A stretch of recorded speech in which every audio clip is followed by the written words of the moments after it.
Hello, welcome here or welcome back. My name is Jason White and this is Jason's Weird Reads, and today I'm going to be doing a top 10 list.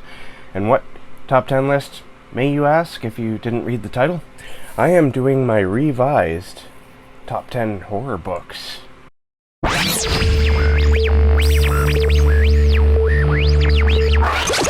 Alright, so I've done two of these before. And basically, it was kind of like a top 20 list. I had my first 10 and then the second 10, but I called the second 10 like my top 10. This is just a revised list, and I made some rules for this one. So I'm going to go over those rules real quick. First, no repeating authors. Second rule, no books in a series. Third rule, no short story anthologies or collections in both my other two lists, which you can probably see here if I remember to post them. I did have anthologies and collections, I don't think I had anthologies, but I did have collections. And also, no books by authors I would call a friend. Even they're just internet, well, actually all my author friends are internet friends, but there's a couple people I've talked to a lot, and I could easily put their books on here, but that would seem very biased, and I just don't want to be biased. So maybe one day I'll do like a top 10 list of all the people I talk to a lot, my favorites from them. So also, none of these books have ever appeared on any of those other lists. A lot of these books, not all of them, but a lot of them are books that I've read in the last 4 years, for 3 or 4 years. And looking over this list is definitely what I would call my top 10. Like these are my current favorite books right now, my current favorite horror books. No arguments. And booktube is pretty much responsible for a lot of these. Some of these books I may have never read if it wasn't for booktube. So let me start off at number 10. And yes, they are tiered. At number 10, I have Creature from Hunter Shea. Now, this is the only Hunter Shea book I've read, and from my understanding, it's one of the most more serious books by Hunter Shea. It's about a man and his wife who has a couple, not just one, but a couple of autoimmune diseases she's very handicapped because of those diseases, and she's pretty much she's always sick. And when I say sick, she's not just like sick. She's like on the brink of death sick sometimes. And so they decide to go to a cabin in the woods to, try to get away from it all, just have some time away. And it doesn't go well. They run into something that's in the woods and is not very friendly. I'm not going to spoil it because nobody ever calls this book what it is, because you could categorize it, but I think that would spoil it, and that's why nobody really mentions it. But this book is so good. It's very brutal, and at times it gets very gory, and the story behind it, like everything that's going on between the husband and the wife, is rather heartbreaking. And then you add in this creature, and it goes to some dark places, this book, and I absolutely loved it. It could actually maybe go up higher, but I just couldn't do it. But this won't be my last Hunter Shea. I plan on reading more Hunter Shea for November, for the month of Cryptid, and so that's going to be awesome. I'm looking forward to it. Like I said, Creature is a little bit more of a serious book from Hunter Shea, but from my understanding, all his books are really fun. So, all right, moving up to 9, I have Crota by Owl Going Back. I remember reading, actually I listened to this on audiobook, and I remember the experience very vividly because we were going camping, and the drive to where we were camping was like 2 hours, maybe 3 hours. And so instead of like blasting this audiobook throughout the whole car, I just had my cell phone in the little flap thing on, by the door handle, and I was listening to it like through the volume of my phone, and I could hear it perfectly, but everyone else said it wasn't interrupting what they were doing. And so I listened to about an hour and a half on the way there, and right away I fell in love with this story. It's a small town story with like a creature Crota who becomes unearthed and goes on like a rampant killing spree. And this book, it goes to some gory places, let me tell you. I will never forget the jaw scene. If you've read this book, you know what I'm talking about, the bearded jaw, the bottom part here. That's, I wasn't expecting that, and it was pretty nasty. But I absolutely love this book. It's so much fun. It's just like with Hunter Shea. I want to read more by Owl Goingback, but I just don't. I don't know why I do that. Why do I do that? I want to go read more. Help me go read more by these guys. All right, next up at number 8, I have The Woman in Black by Susan Hill. Now, I read this for the first time, I think it was in 2019. I was well into doing my booktube journey then, and I read it again last year for Christmas. Both times I read it for Christmas, and it's very fitting. It's like one of those British Christmas ghost stories that are told around the fire. And if you've seen the movie, it's pretty different from the book, but the concept is the same. It's about a young lawyer who goes on a job to this old woman's house. She just passed away, and he's got to like take care of her papers. And while he's there, some terrible things happen. And at one point he leaves the house for everyone in town to say, "Why are you even there, man? Nobody wants you there, and nobody wants you here," and they're all rude to him. Kind of reminds me of Dracula and like Dracula's Castle in that sense with Jonathan Harker, because, you know, the woman in black is this terrible presence that lives up in that house that scares everyone, instead of it being, you know, a castle or Dracula's castle. I've always compared it to Dracula for that, but nobody else ever does, so I'm probably alone in doing so. But it's otherwise a very fun read, and I might even reread it again, or maybe listen to it for Christmas this year, because it's a very dreary kind of Christmas read, but that's kind of what I'm into, I guess. Alright, in at number 7, I have Shiloh by Philip Fracassi. I read this very early in my booktubing journey, and this book is brutal. It is so brutal. And this is another one I also reread. I read the first one. I have the book somewhere. It's in this, which is a bit of a mess. I have a good idea where it is, but I'm not going to go grab it. But this book is brutal. It's about the American Civil War, and you get like a pretty nasty battle scene at the very beginning of the book. And some of the killing that happens in this battle will stick with me forever. It's almost like I experienced it in a way. And I talked to Philip Fracassi about that, how brutal it was. And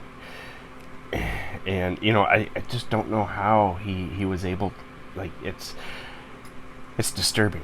It's very, very disturbing. But that's not the only thing that's disturbing. There's this weird kind of creature going. It's not really a creature. It's more like this thing. It's not necessarily physical.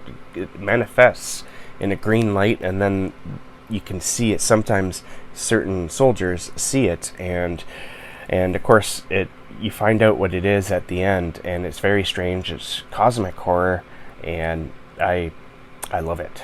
I might give it a third read at some point. In at number 6. Now this one was tough for me. I kind of battled with myself on this one. I knew that a Stephen Graham Jones book had to go on here, because I started reading Stephen Graham Jones while doing booktube. And there's a couple of books that definitely should be on this list, but like I said with the one rule, only one book by one author, no doubles or, you know, multiple books by an author. So I ended up going with Mongrels. And the other book would have been My Heart is a Chainsaw, because I absolutely love that book so much. But Mongrels won mostly because it really reminds me of one of my favorite vampire films. And Mongrels is a werewolf story, so that's I guess kind of weird. But just the traveling aspect, sort of like a family traveling.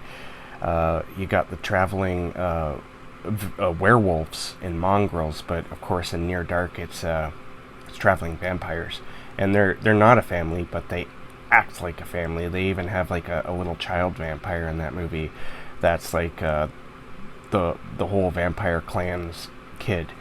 But Mongrels mainly takes its point of view from the kid, werewolf, and it's a coming of age story, honestly, where the kid doesn't even know if he's going to be a werewolf.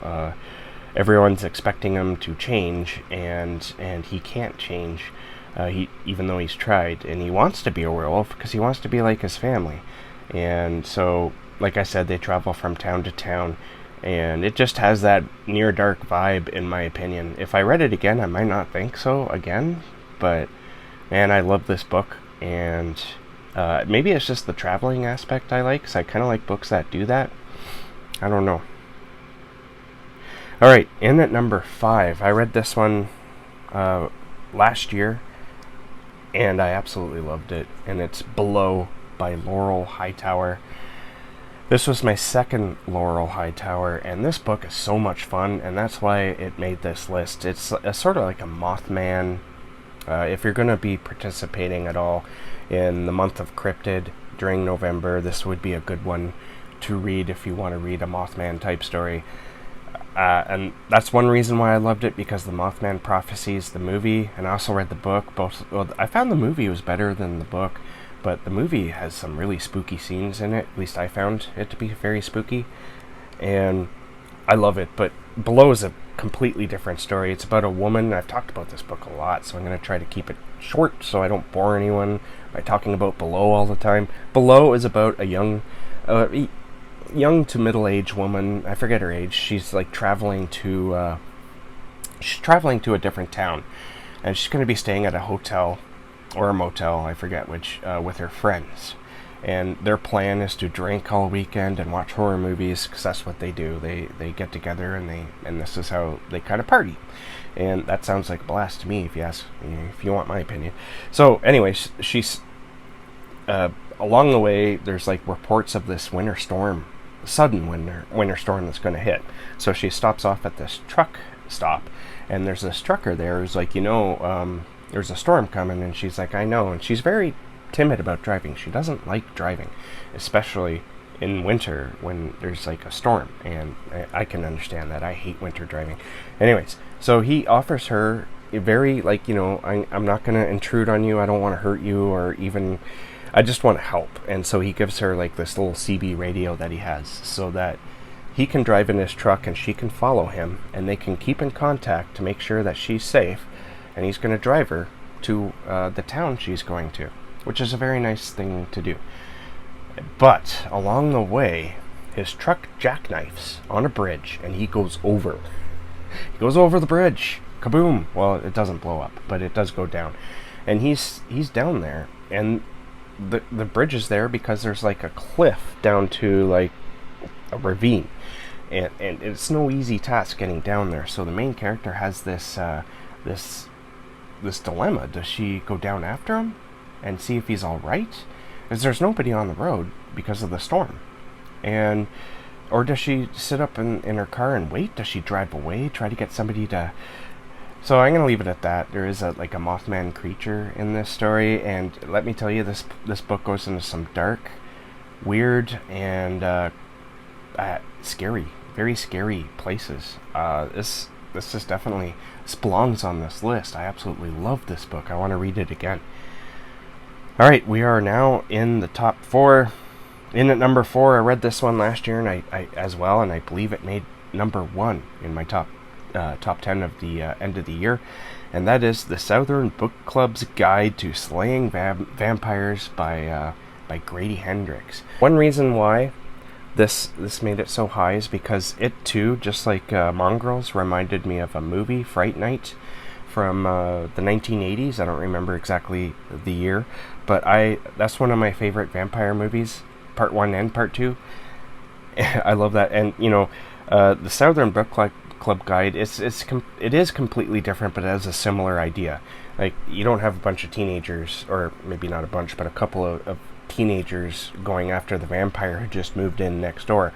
Instead, it's housewives who have a book club, and a vampire moves into their community. And one of the wives figures this out, that this guy is he's not human. There's something. He's a vampire, and so the whole story is her trying to convince her, not just her friends, but her, the husbands, that this guy's evil. But the husbands all love this guy. And why do they love him? They love him because he's telling them all the things they want to know. He's got money, and he can help them build something. I forget what. Like, they can build on the community. They're all going to get rich.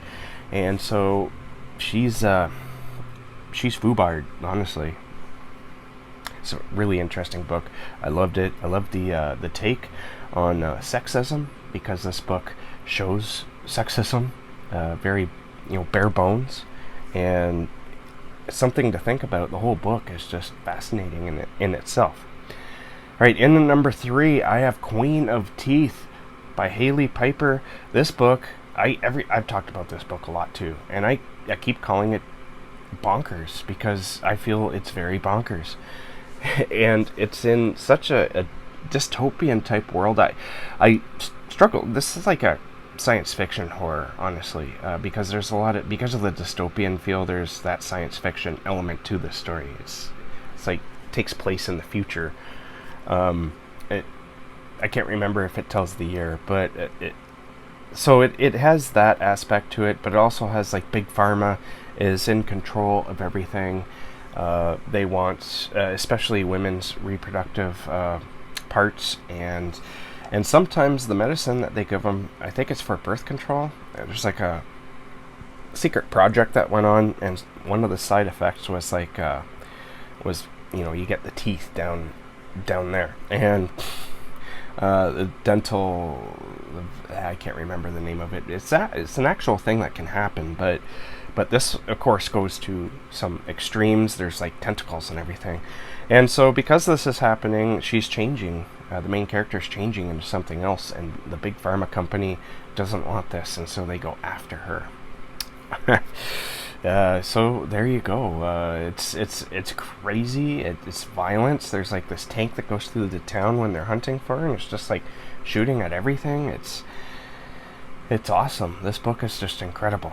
Okay, next up, I just finished this book, and I'm kind of surprised it made it this high, honestly.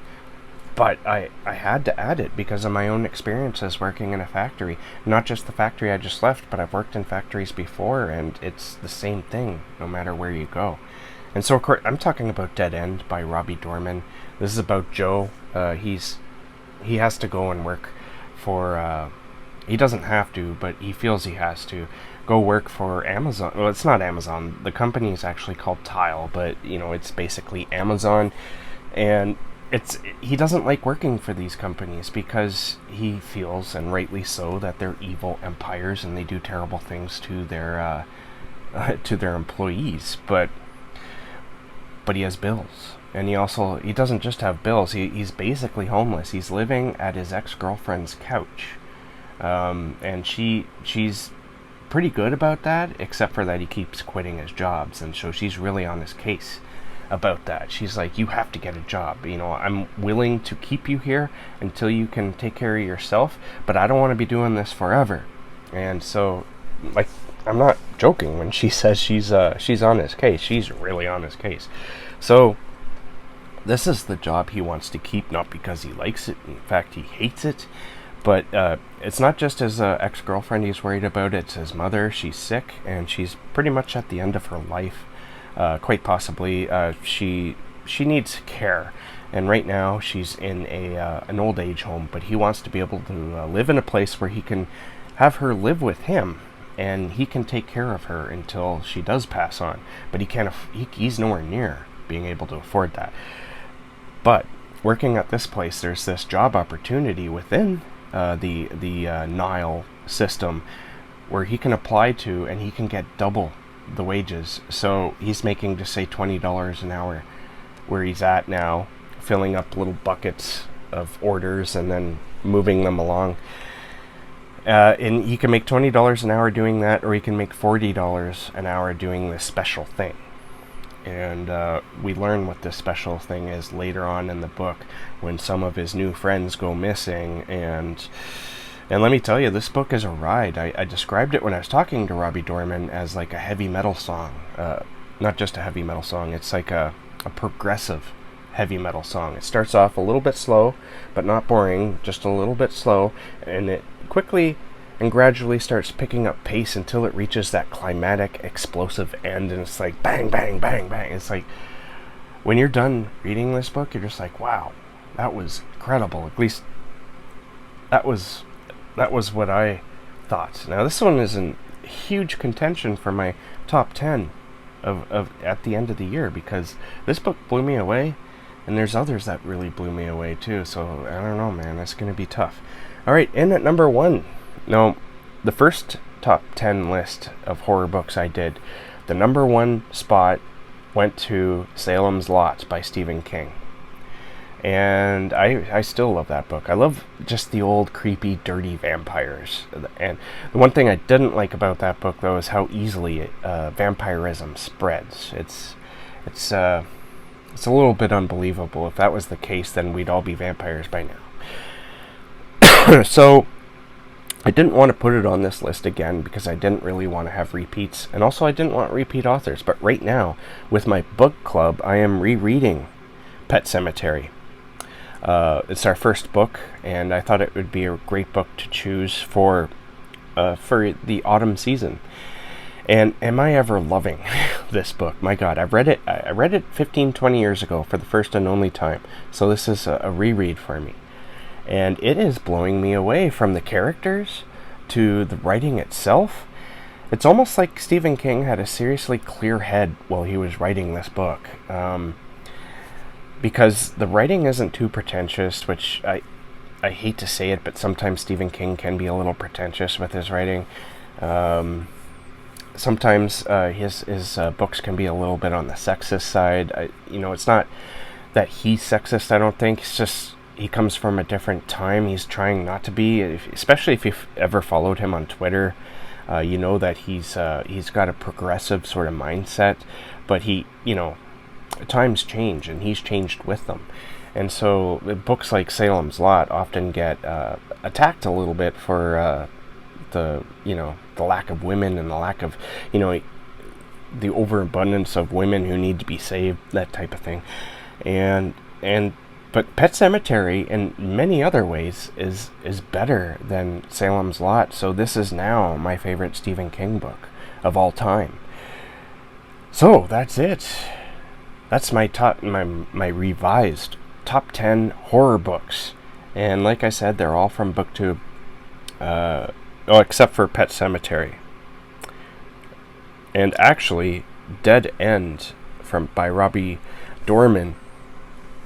That one's a TikTok book for me. Alright, so thank you for watching.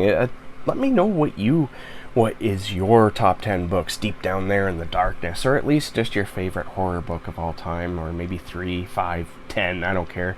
Put them down there and let me know. And thank you for coming by. If you made it this far, leave a little pumpkin down there in the darkness as well, and I'll leave you some pumpkins in return. Alright, thank you for watching. Keep being safe, keep being creative, and I'll catch you guys in the next bookish video.